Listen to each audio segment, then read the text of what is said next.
नमस्कार, आप देख रहे हैं एनबी न्यूज। मैं आपके साथ रवि राजपूत। हमारे खास कार्यक्रम अपडो उत्तराखंड में आप सभी का स्वागत है। वहीं प्रधानमंत्री नरेंद्र मोदी के उत्तराखंड के 2 दिवसीय दौरे के बाद शनिवार सुबह राज्यपाल गुरमीत सिंह और मुख्यमंत्री पुष्कर सिंह धामी ने जौली ग्रांट एयरपोर्ट पर प्रधानमंत्री नरेंद्र मोदी को विदाई दी।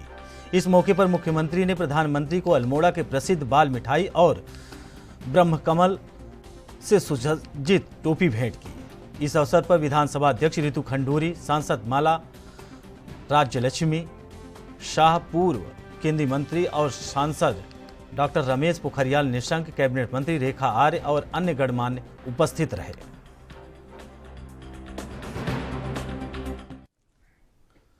वहीं प्रधानमंत्री नरेंद्र मोदी शुक्रवार को उत्तराखंड पहुंचे थे, जहां उन्होंने बद्रीनाथ और केदारनाथ में पूजा अर्चना के बाद राज्य को करोड़ों रुपए की सौगात दी थी। इसी मौके पर पीएम मोदी ने देश की सांस्कृतिक धरोहर को विश्व पटल पर पहचान दिलाने के उद्देश्य से बाबा केदारनाथ और बद्रीनाथ से बड़ा संदेश दिया था। लेकिन प्रधानमंत्री की इस दौरे पर विपक्ष की ओर से धार्मिक स्थलों से राजनीति करने का आरोप लगाया गया है। इस पर पलटवार करते हुए बीजेपी के राज्यसभा सांसद नरेश बंसल ने कहा कि वास्तविकता है तो विपक्ष के नेता कभी किसी धार्मिक स्थल पर नहीं गए हैं, बल्कि 2014 के लोकसभा चुनाव से ठीक पहले डॉक्टर मनमोहन सिंह की सरकार ने तुष्टीकरण की राजनीति करते हुए दिल्ली के सबसे कीमती इलाके की सैकड़ों करोड़ की संपत्तियों को वक्फ बोर्ड में देने का कार्य किया था।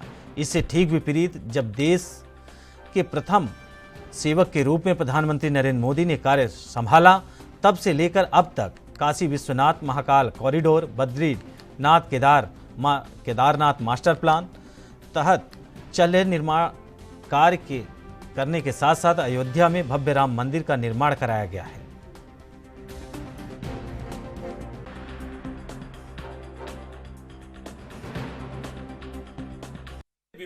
विपक्ष के पास कोई मुद्दा नहीं है। विपक्ष के नेता कभी ऐसे हमारे सांस्कृतिक आस्था के जो केंद्र हैं उन पर कभी गए नहीं, बल्कि उन्होंने तुष्टीकरण का काम किया है। विपक्ष के नेताओं ने कभी भी जिस प्रकार से मोदी जी ने महाकाल का कॉरिडोर बनाया है, काशी विश्वनाथ का बनाया है, अयोध्या में राम जन्मभूमि पर मंदिर बन रहा है, केदारनाथ का पुनर्निर्माण हुआ है, बद्रीनाथ में मास्टर प्लान पर काम हुआ है, इसके विपरीत विपक्ष के नेताओं ने तुष्टीकरण का काम किया है। चुनाव से पहले 2014 के लोकसभा चुनाव से कुछ घंटे पहले दिल्ली के पोश इलाके की 123 प्रॉपर्टीज ये वक्फ बोर्ड को गिफ्ट दी गई। ये उनका तुष्टीकरण है। ये बताता है कि उन्होंने हमेशा तुष्टीकरण की राजनीति की है और भारत की जो मूल विरासत है उसको उपेक्षित करने का काम। वहीं अपने कुमाऊं दौरे के दौरान अल्मोड़ा पहुंचे महाराष्ट्र के राज्यपाल भगत सिंह कोश्यारी ने कहा कि पहाड़ में काफ़ी संभावनाएं हैं, इसके लिए हर संभव प्रयास किए जाएंगे। पहाड़ में पलायन रोकने के लिए प्रधानमंत्री की स्टार्टअप योजना की सफल मुहिम को आगे बढ़ाएंगे। दरअसल शुक्रवार को महाराष्ट्र के राज्यपाल और उत्तराखंड के पूर्व मुख्यमंत्री भगत सिंह कोश्यारी मुख्यालय पहुंचे, जहां सर्किट हाउस में बीजेपी कार्यकर्ताओं ने उनका फूल मालाओं के साथ स्वागत किया। वह हर कार्यकर्ता से बड़े आत्मीयता से मिले हैं और उनकी कुशलक्षेम पूछी गई। वहीं उन्होंने कहा कि वह पहाड़ के कण कण से परिचित हैं। उन्होंने कहा कि उनको महाराष्ट्र जैसे बड़े राज्य में महत्वपूर्ण जिम्मेदारी दी गई है। यह पहाड़ की जनता के प्रेम की ही संभावना हुआ है। अब उस जिम्मेदारी को बखूबी निभाने का प्रयास कर रहा हूं। जो भी पहाड़ के लिए बेहतर होगा वह किया जाएगा।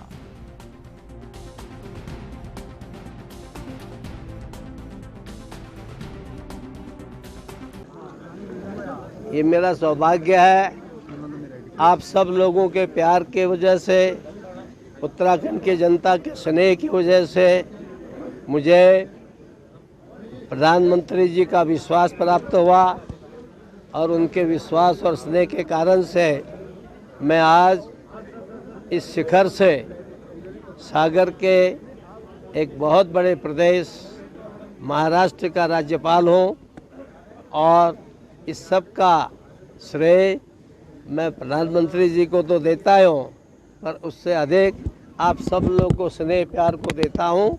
और मुझे लगता है कि जिस प्रकार से महाराष्ट्र में स्नेह मिल रहा है और प्यार मिल रहा है, उसके वजह से महाराष्ट्र का उत्तराखंड में पर्यटन, तीर्थाटन और उद्योग के क्षेत्र में उनका यहाँ पर जो है योगदान मिलेगा।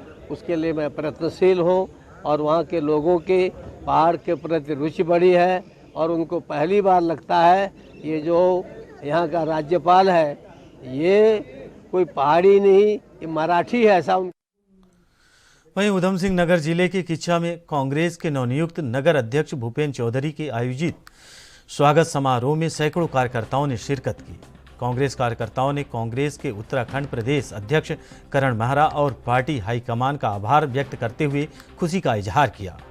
किच्छा के अनुपम सिनेमा परिसर में आयोजित स्वागत समारोह में कांग्रेसियों ने नगर अध्यक्ष भूपेंद्र चौधरी को फूलमाला पहनाकर जोरदार स्वागत किया।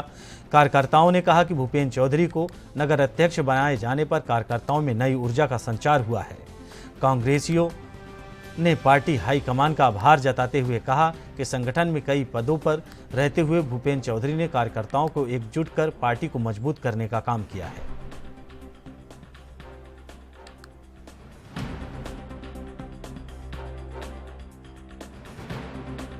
तीसरी बार प्रदेश नेतृत्व ने मेरे को तीसरी बार नगर अध्यक्ष का दायित्व दिया, जिसके लिए मैं माननीय प्रदेश अध्यक्ष करण मेहरा जी और माननीय विधायक तिलकराज भेड़ जी का आभारी हूँ और साथ ही अपने उन कार्यकर्ताओं का आभारी हूँ जिसकी वजह से मुझे तीसरी बार ये नगर अध्यक्ष के पोस्ट पे नियुक्त किया गया है। मैं पहले की तरह जैसे मैं पहले करता था वो आज भी करूँगा, अपने सब कार्यकर्ताओं को साथ इकट्ठा लेकर के, किसी के ऊपर भी कोई परेशानी ना हो, दिन रात उनकी सेवा में मेरा काम है, कांग्रेस का काम है। दिन रात अपने कार्यकर्ताओं की सेवा करो, कांग्रेस परिवार को बढ़ाऊंगा, जो लोग रूठ के चले गए उनको लाने की कोशिश करूंगा, वापस लाऊंगा। और मेन हमारा एम रहेगा, नगर पालिका का इलेक्शन आने वाला है, साथ में एमपी का इलेक्शन आने वाला है, इसके प्रदेश नेतृत्व को उस तोहफे के रूप में सीट दे जाके दूंगा जिससे कि उनको मेरे ऊपर और कॉन्फिडेंस हो और मैं कांग्रेस के लिए निरंतर कार्य करता रहूँगा। किसी भी तरह का किसी कार्यकर्ता के ऊपर कोई प्रॉब्लम नहीं आने दूंगा, ये मैं वचन लेता हूँ आज। वहीं देहरादून में जिला अधिकारी डॉक्टर सोनिका की अध्यक्षता में जल जीवन मिशन की समीक्षा बैठक ऋषि पर्णा सभागार कलेक्ट्रेट देहरादून में आयोजित की गई। बैठक में जिला अधिकारी ने योजनाओं की डीपीआर और आच्छादित कार्य निर्धारित समय अवधि के भीतर पूर्ण करने के दिशा निर्देश अधिकारियों को दिए। इस मौके पर जिला अधिकारी ने जल जीवन मिशन P1 P2 कार्यों की भौतिक और वित्तीय समीक्षा करते हुए संबंधित अधिकारियों और रेखी विभागों के प्रगति बढ़ाने के निर्देश दिए। उन्होंने जल जीवन मिशन के अंतर्गत हर घर जल कार्यक्रम स्कूल और आंगनबाड़ी केंद्रों को माह दिसंबर 2022 तक योजना से आच्छादित करने के निर्देश भी दिए।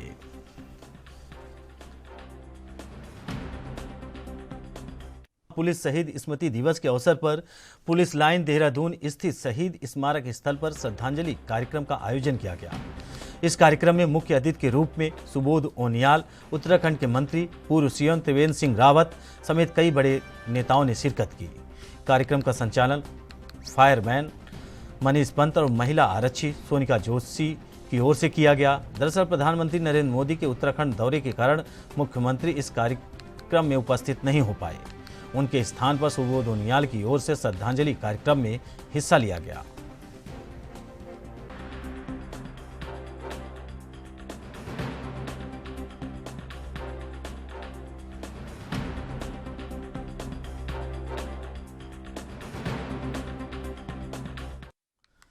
वहीं देहरादून में जिला अधिकारी डॉक्टर सोनिका की अध्यक्षता में जल जीवन मिशन की समीक्षा बैठक ऋषि पर्णा सभागार कलेक्ट्रेट देहरादून में आयोजित की गई।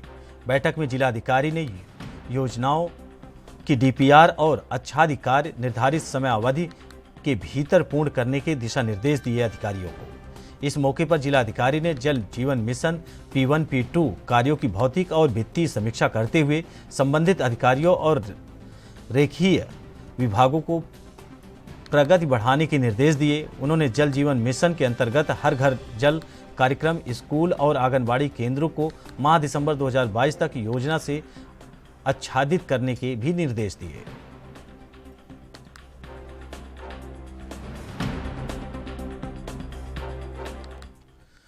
वहीं आगामी दीपावली त्योहार की सुरक्षा को देखते हुए जनपद भर में प्रमोशन और अलर्ट मोड पर पुलिस दिखाई दे रही है। उसी के तहत बॉर्डर पर सघन चेकिंग अभियान चलाया जा रहा है। जनपद ऊधम सिंह नगर के जसपुर में धरपुर बॉर्डर पर अपर पुलिस अधीक्षक काशीपुर के नेतृत्व में सघन चेकिंग अभियान चलाया गया, जिसमें सुरक्षा को लेकर चरपहिया वाहनों के साथ साथ भारी वाहनों की भी चेकिंग की गई। वहीं अपर पुलिस अधीक्षक काशीपुर चंद्रमोहन सिंह ने बताया कि आगामी त्यौहार को लेकर बॉर्डर के साथ साथ अंदर बाजार में भी चेकिंग अभियान शुरू किया गया है। बॉर्डर पर गुजरने वाली बाहरी वाहनों की चेकिंग और निगरानी की जा रही है, ताकि कोई भी अपराधी जनपद में प्रवेश न कर सके और साथ ही कोई ऐसी वस्तु जो सुरक्षा की दृष्टि से खतरनाक हो उसके लिए भी चेकिंग की जा रही है। और त्योहारों पर सुरक्षा की दृष्टि से लगातार चेकिंग अभियान जारी है।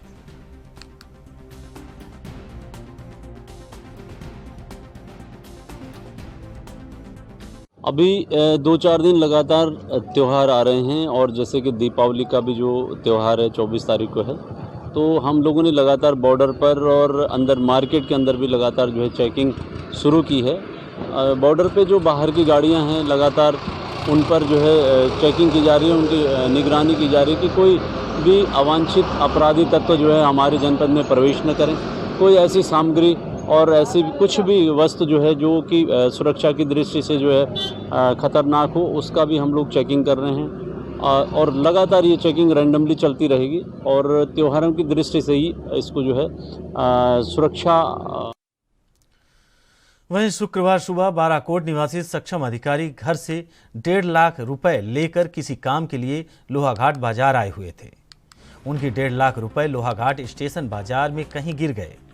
1.5 लाख रुपए जैसी बड़ी रकम गिरने से सक्षम काफ़ी परेशान हो गया और अपने साथियों के साथ गिरे हुए रुपए ढूंढते रहे, पर रुपए नहीं मिले।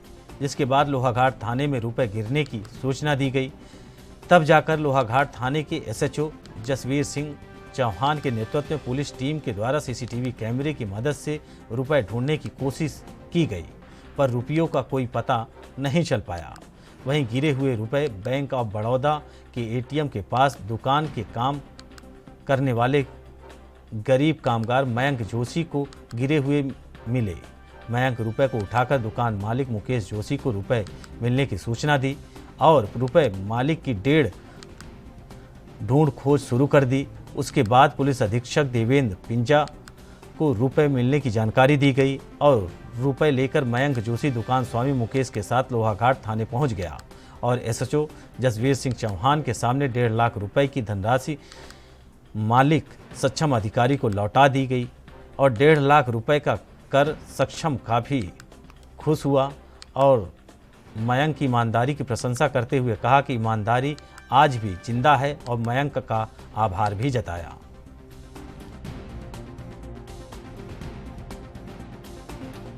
वैसे हम सबका मुंह उतरा हुआ था, बहुत मेहनत भी करी हम लोगों ने, लेकिन कहीं नहीं मिल पाए। लेकिन हमने ये सोचा था अगर आज इनको देख के लग रहा है कि इंसानियत जिंदा है करके, ईमानदारी भी, और जो कि नहीं तो आज 1.5 लाख रुपए कोई शायद इनके बदले कोई भी होता नहीं देता वो। सही बात। मैंने यही सोचा कि किसी के गिरे होंगे तो उसके वापस मिल जाएं करके, इसलिए मैंने वापस करने के लिए दुकान में जमा करे थे। हाँ, मिल गई कि एक स्थानीय लोहाघाट निवासी के व्यक्ति के करीब 1.5 लाख रुपए सुबह जो है रास्ते में कहीं गिर गए थे स्कूटी से। तो हमारे द्वारा भी, हमारी पुलिस टीम को जब ये सूचना मिली तो हमारे द्वारा भी सीसीटीवी कैमरे वगैरह खंगाले जा रहे थे। परंतु इसी बीच लोहाघाट निवासी मयंक जोशी जी ने ईमानदारी का परिचय देते हुए ये बात हम लोगों को संज्ञान में लाई कि ये पैसा उनको मिला है। फिर प्रॉपर हमारे द्वारा वेरीफाई करके उस व्यक्ति को जिसका वो पैसा था उसको लौटा दिया गया है। और ये जोशी जी ने ये संदेश हमारे लोहाघाट वासियों को दिया है कि ईमानदारी अभी भी कायम है। और हमारा क्षेत्रवासी ये निवेदन है कि अगर कभी किसी की मूल्यवान प्रतिभूत चीजें अगर आपको मिल जाती हैं तो ईमानदारी से लौटा दें। इससे क्षेत्र में आपका नाम होगा और आपके क्षेत्र की गरिमा बढ़ेगी। वहीं मंगलौर में आगामी दीपावली पर्व को शांतिपूर्वक संपन्न कराए जाने को लेकर कोतवाली मंगलौर पुलिस ने क्षेत्र के समस्त CLG मेंबर्स और डिजिटल वॉलंटियर की कोतवाली मंगलौर परिसर में गोष्ठी आयोजित की गई, जिसमें दीपावली त्यौहार को शांतिपूर्वक संपन्न कराए जाने को लेकर अपील की गई। गोष्ठी में कोतवाली प्रभारी राजीव रैथाण ने बताया कि दीपावली पर्व को देखते हुए प्रशासन पूरी तरह से सतर्क है। अतिरिक्त पुलिस बल की भी गश्त बढ़ा दी गई है।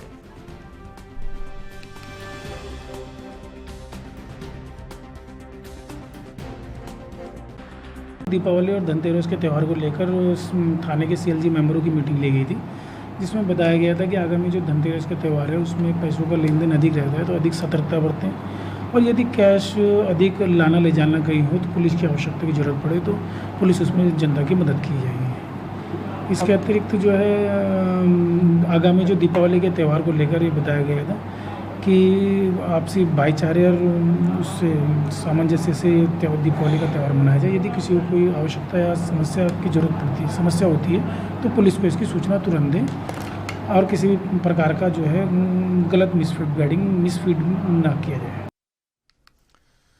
वहीं रुड़की में 3 साल बाद अब बाजारों में रौनक नजर आने लगी है। दरअसल कोरोना काल के चलते बाजारों में रौनक गायब हो गई थी, लेकिन अब एक बार फिर से बाजारों में गुलजार खिल गए हैं। उधर इस रौनक को लेकर भगवानपुर में व्यापारियों में खुशी की लहर देखने के लिए मिल रही है। दरअसल 2019 के बाद इस वर्ष दीपावली को लेकर लोगों में भारी उत्साह देखने के लिए मिल रहा है। 2020 और 2021 में लॉकडाउन के चलते दीपावली फीकी रही थी, लेकिन इस वर्ष दीपावली को लेकर लोगों में भारी उत्साह है। लोग जमकर खरीदारी कर रहे हैं और व्यापारियों में भी इस बात को लेकर काफ़ी उत्साह है।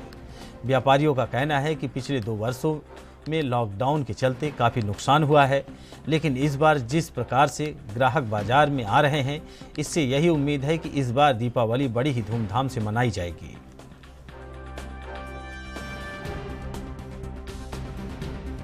त्योहार पे अब की बार हर व्यक्ति बहुत ही उत्साह के साथ दिवाली को मना रहा है, क्योंकि अब की बार 3 साल के बाद लोगों को मौका मिला है अपने त्यौहार को अच्छे से मनाने का।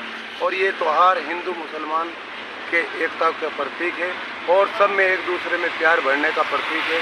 इसलिए अब की बार आपने देखा है कि हर फैक्ट्री के ऊपर, हर घर के ऊपर लोगों ने बहुत जगमगाए रंग बिरंगी लड़ियाँ लगाने का काम किया। नहीं तो पूरे 3 साल में अब तक किसी को मौका नहीं मिला खुशियों को बांटने का। इसलिए अब की बार लोग इस दिवाली के त्यौहार को बहुत ही धूमधाम से मनाने का उत्साह है अब की बार, क्योंकि पिछले 2 साल से आप लोगों ने देखा है जिस प्रकार से कोरोना का जोर रहा था, सारे बाजारों की रौनक गायब थी, क्योंकि कोरोना एक ऐसी महामारी थी जिसका लाइलाज बीमारी थी। लेकिन अब की बार 2 साल के बाद लोगों में बड़ा उत्साह है दिवाली को लेकर। जिस प्रकार से आप लोगों की भीड़ देख पा रहे हैं बाजार के अंदर, किस प्रकार से लोगों में पूरा उत्साह है, क्योंकि 2 साल से जो ये दिवाली का भैया दूज का जो ये रुका हुआ था त्यौहार कोरोना की वजह से, अब की बार लोगों ने खुलकर बाजार में खरीदारी कर रहे हैं और लोगों में दीपावली की रौनक है वो बहुत अच्छी है, क्योंकि 3 साल से कोविड काल चला हुआ था, उसकी वजह से पब्लिक बाहर नहीं निकल पा रही थी, लोग डर रहे थे, एक डर का भय था बना हुआ। लेकिन अब के जो देखते हुए हमारे हिंदू समाज में भी देखते हैं और सभी भाइयों के सहयोग से हमारी जो दीपावली है बहुत अच्छी बनने जा रही है और बाजार में रौनक भी है।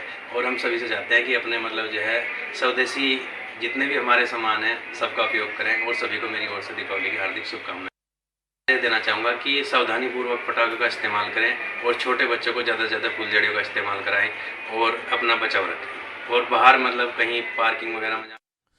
फिलहाल आप उत्तराखंड में हमारे साथ इतना ही। बाकी खबरों से जुड़े रहने के लिए देखते रहिए एएनबी न्यूज। नमस्कार।